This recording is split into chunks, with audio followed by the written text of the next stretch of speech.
Moving on to some other news now. Are the assembly election results an indicator of which way things are likely to go in the Lok Sabha elections early next year? Well, with a tally of 3 out of 5, no one was more surprised than the Congress with the result. But one thing that the parties have not yet clearly understood is if terror was an issue which swayed the voters.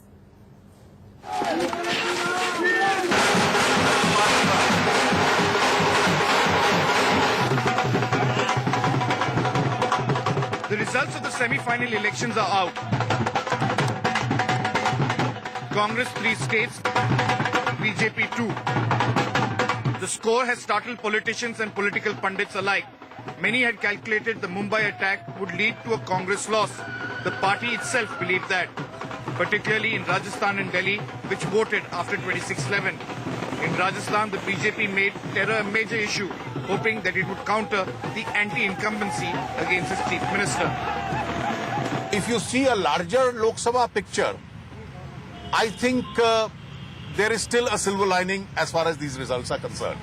And therefore, each election is a basket of issues.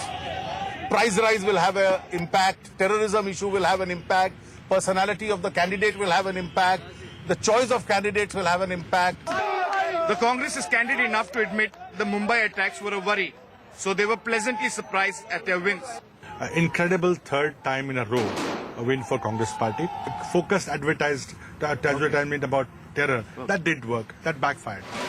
But does this mean that terrorism was not a factor? Parties aren't too sure.